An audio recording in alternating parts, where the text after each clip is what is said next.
ओम शांति। सतयुग से त्रेता, त्रेता से द्वापर और द्वापर से कलयुग।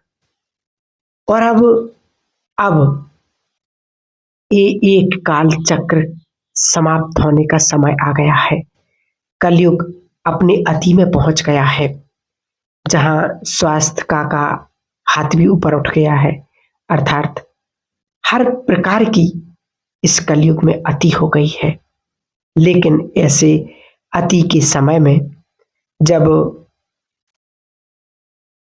लोगों से कहते हैं कि अति हो गई है, अब धीरे धीरे समय परिवर्तन होने वाला है, तो लोग कहते हैं अरे अभी तो कलयुग को तो लाखों साल पड़े हुए हैं, अभी तो 40,000 वर्ष ही निकले हैं, 4,32,000 पड़े हैं।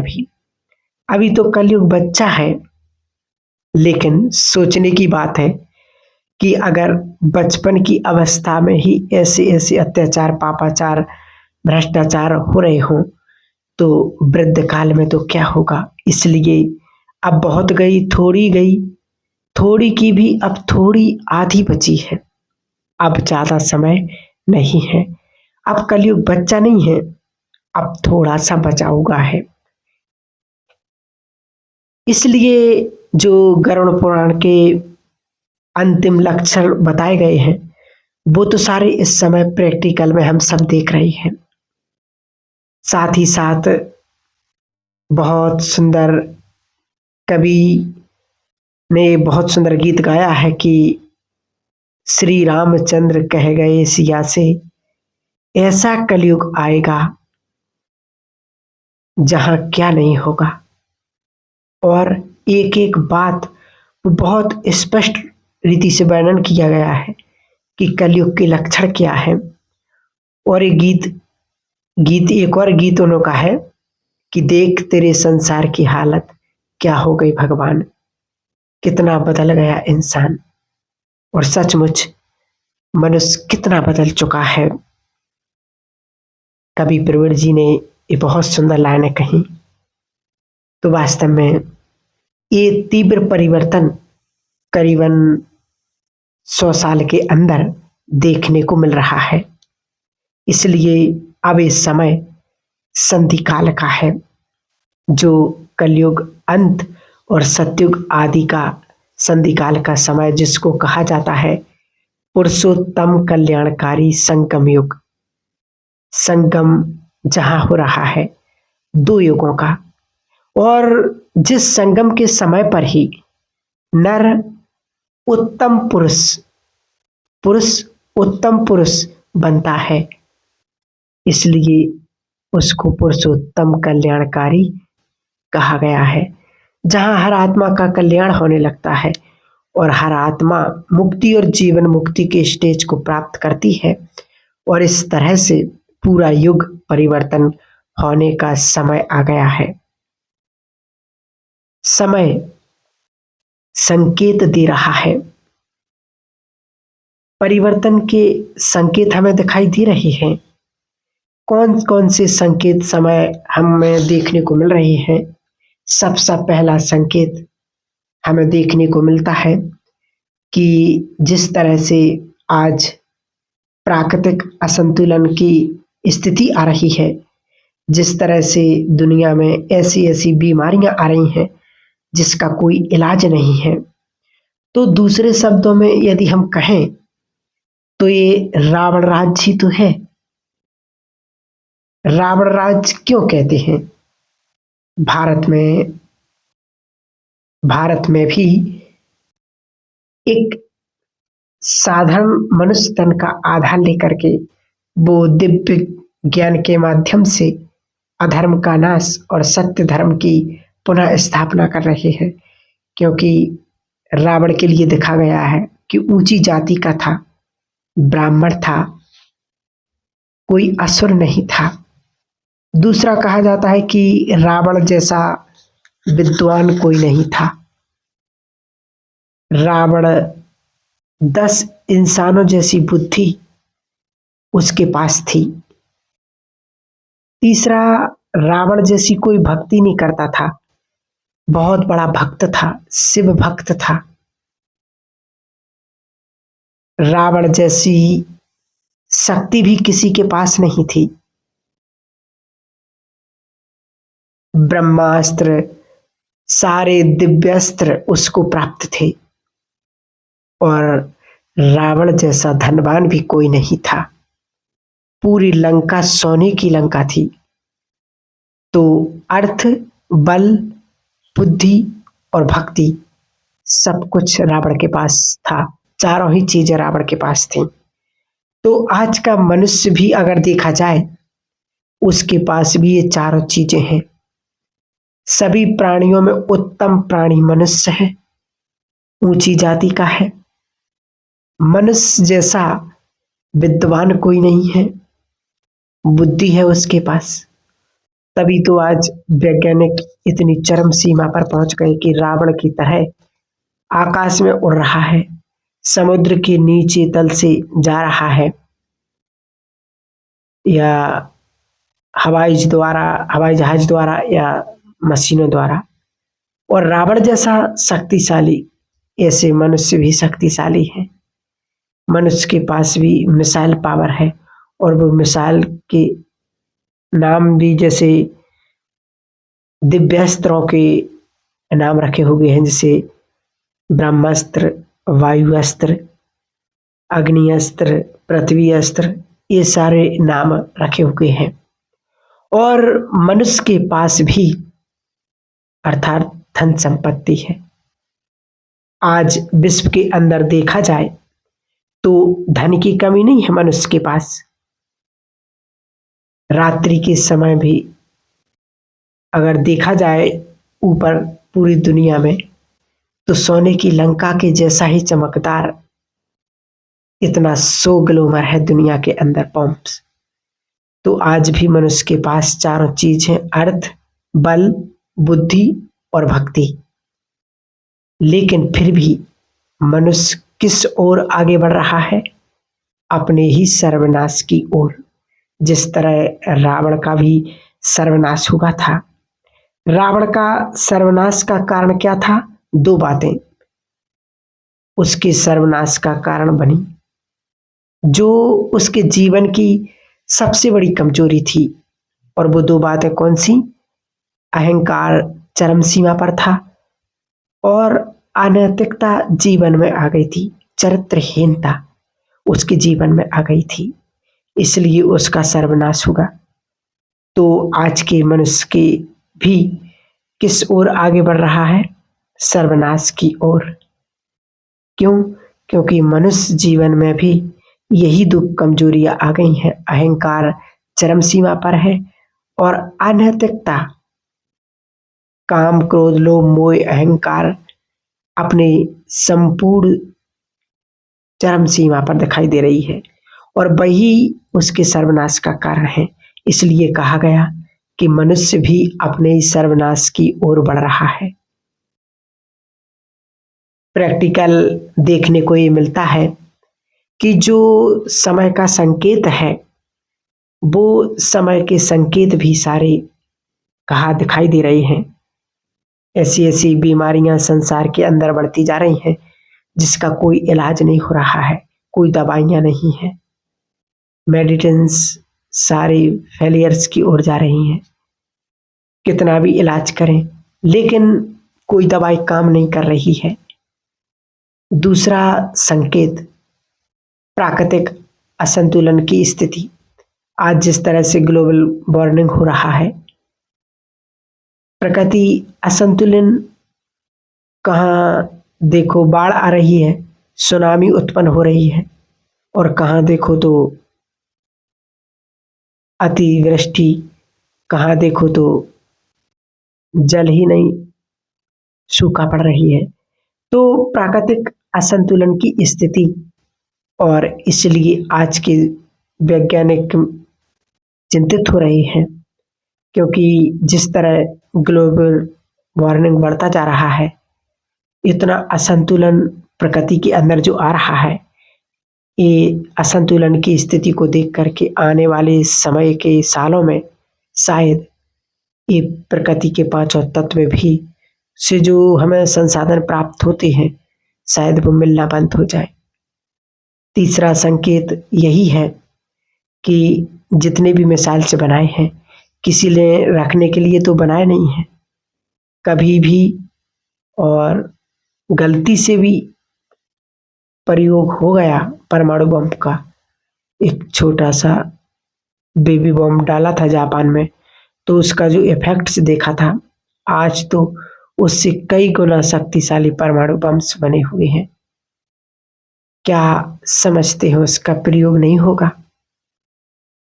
और इस तरह से जब उसका प्रयोग होगा तो ये संसार बचने की संभावना नहीं है। इसलिए कहा गया कि अब कलयुग बच्चा नहीं, अब थोड़ा सा बचा हुआ है, और उसको 4,32,000 नहीं है, लेकिन जिस तरह इस समय के संकेत हैं उससे स्पष्ट नजर आता है कि अब समय बहुत तीव्र परिवर्तन की ओर आगे बढ़ रहा है। ये समय हमसे क्या कह रहा है? ये तो हम सभी जानते हैं कि दिन प्रतिदिन परिस्थितियां और बिगड़ती जा रही हैं, उसमें सुधार आने का कोई मार्जिन नहीं है। तो ये समय भी हमें संकेत दे रहा है कि अब हमें भी अपने अंदर एक दिव्य परिवर्तन लाने की बहुत जरूरत है, क्योंकि जब सत्युग की ओर इस समय आगे बढ़ रहा है तो वो आत्माएं इस समय से गुजर पाएंगी और उस संसार की नींव बन जाएंगी जिन्होंने अपने जीवन को शुद्धिकरण किया है। इसलिए इस समय की पुकार है शुद्धिकरण, आत्म शुद्धिकरण। परमात्मा ने जो वायदा किया है गीता में, यदा यदा ही धर्मस्य ग्लानि भवति भारत, यानी जब जब धर्म की गिलानी होती है तब तब मैं इस संसार में अवतरित होता हूँ और अधर्म का नाश और सत्य धर्म की पुनः स्थापना जो कार्य परमात्मा इस वक्त एक साधारण मनुष्य तन का आधार लेकर के कर रहे हैं, जो अपना काम परमात्मा का दिव्य अवतरण और उस सत्य धर्म की स्थापना के लिए भगवान को भी कुछ मददगार आत्माओं की बहुत जरूरत है। इसलिए कहा जाता है कि परिवर्तन के समय में जब संसार में महान परिवर्तन से गुजरता है तो हमें किस ओर जाना है, विनाश की ओर या सृजन की ओर? ये हमारा अपना चुनाव होगा कि हमें किस तरफ जाना है, अधर्म की तरफ या धर्म की तरफ। महाभारत में भी दिखाया है, अधर्म की तरफ अधिक लोग थे और धर्म की तरफ मुट्ठी भर थे। महान आत्माएं गुरु द्रोणाचार्य, भीष्म पितामह जैसे कर्ण महादानी अधर्म के मार्ग पर आगे बढ़े और दोनों का साइड लिया, और इसलिए परमात्मा हमें ये कहते हैं कि अब आपको चुनाव करना है कि आपको किस ओर जाना है। पांडव की तरफ, पांडव यानी जिसकी ईश्वरी के साथ प्रीत है, थोड़े होंगे, गिनती के होंगे, लेकिन वही आत्माएं नए संसार के सृजन के लिए ईश्वर के साथ निमित्त बनती हैं और उस दुनिया में जाने के लिए ईश्वर के वो आशीर्वाद को प्राप्त करती हैं। तो इस समय की पुकार क्या है? आत्म शुद्धिकरण, आत्म परिवर्तन, इस समय की पुकार है। आत्म शुद्धिकरण जब कहते हैं तो वो शुद्धिकरण भीतर से, अर्थात जो आत्मा अपने अनादि स्वरूप पवित्र स्वरूप में थी, उस पवित्र स्वरूप को वापस लाना है हमें और उस पवित्रता की धारणा करते हुए उस दुनिया की स्थापना के निमित्त बनना है। अखबार तो हम सभी रोज पढ़ते हैं। एक खबर हम रोज पढ़ते हैं और वो खबर है कि कामेशु क्रोधेषु मनुष्य के अंदर आपका विवेक क्या कहता है। दिन प्रतिदिन ये कृत्य बढ़ेंगे या बढ़ तो ये निश्चित है कि बढ़ने वाले हैं और काम अग्नि के अंदर जलेंगे। क्रोध अग्नि में लोग जलकर भस्म हो जाएंगे। तो ऐसे समय पर पवित्रता की धारणा, जीवन को ऊंचता की ओर, उस धर्म की, उस श्रेष्ठ धारणा की ओर हमें ले जाती है जो उस सत्ययुग की दुनिया की स्थापना का आधार है। रावण के लिए ये दिखाते हैं कि सीता जी को लेकर के गया, अशोक वाटिका में रखा, लेकिन सीता जी को स्पर्श नहीं कर पाया। सीता जी के पास अपने आत्मरक्षा के लिए कौन से अस्त्र थे? एक घास का तिनका जो उठा करके सीता जी ने रावण को चैलेंज कर दिया कि इस घास के अंदर यदि आगे कदम बढ़ाया तो जल जाएगा, ऐसी मेरी शक्ति है। तो इसलिए रावण उनको स्पर्श नहीं कर पाया। तो आज की दुनिया के अंदर ये जो खबर बढ़ती जा रही है कामेशु क्रोधेषु मनुष्यों के कृत्य की, ऐसे समय में आत्मरक्षा का साधन हमारी अपनी पवित्रता की शक्ति हो गई। कई बार कई लोग प्रश्न भी पूछते हैं कि ऐसे समय में भगवान बचाते क्यों नहीं है। भगवान बचाना चाहता तभी तो कहते हैं कि हे आत्मन, आत्म शुद्धिकरण करो, पवित्र बनो, योगी बनो। लेकिन जब ये पवित्रता की बात सुनते हैं तो लोग क्या कहते हैं कि दुनिया कैसी चलेगी। अरे दुनिया का चलाने का ठेका हमने तो नहीं ले रखा है, ईश्वर को मालूम है कि दुनिया कैसे चलाना है। बस उसकी जो श्रीमत है उस श्रीमत का पालन हम करें और जीवन को शुद्ध बनाएं। सीता जी की वो पात्रता थी, इसलिए आने वाले समय में परमात्मा परम पवित्र है। परम पवित्रता की जब मदद मिलेगी तो उसकी पात्रता तो चाहिए ना। जिस तरह दुनिया में कहा जाता है कि शेरनी का दूध सोने के बर्तन में रहता है, ऑर्डिनरी बर्तन होता है तो बर्तन फाड़ देता है, ठीक इसी तरह परमात्मा परम पवित्र है और उस परम पवित्र की मदद स्वीकार करने के लिए हमें पात्रता चाहिए। इसलिए भगवान कहते हैं योगी बनो, पवित्र बनो, और उसी से हमारे अंदर वो पात्रता आएगी और तब इस समय को हम क्रॉस कर सकेंगे और उस सत्युग की दुनिया में जाने के लिए युग बन जाएंगे कि नर ऐसी करनी कर जो नारायण बन जाए और नारी ऐसी करनी करे जो श्री लक्ष्मी बरसे। अर्थात यही समय है तो हमें अपने कर्मों को श्रेष्ठ करना है, परमात्मा के साथ प्रीत बुद्धि बनना है और आत्मशुद्धि के लिए योगी बनना है, पवित्र बनना है। तो उस दुनिया में चलने के लिए हम योग हो जाएंगे, पात्र बन जाएंगे और तब उस दुनिया के अंदर बहुत सुंदर संसार में हम निवास कर सकेंगे। तो इस परिवर्तन के समय में जब समय तीव्र गति से परिवर्तन हो रहा है तो समय की पुकार है योगी बनो, पवित्र बनो, आत्म शुद्धिकरण करो। तो इसलिए आइए इस आत्म शुद्धिकरण को करते हुए हम अपने जीवन को वो सत्युग की दुनिया के लिए योग्य बनाएं। तो इस तरह से एक काल चक्र घूमते हुए अब संपूर्ण समाप्त होने की कगार पर है। ये था समय का महत्व और संसार की को देखते हुए। ओम शांति।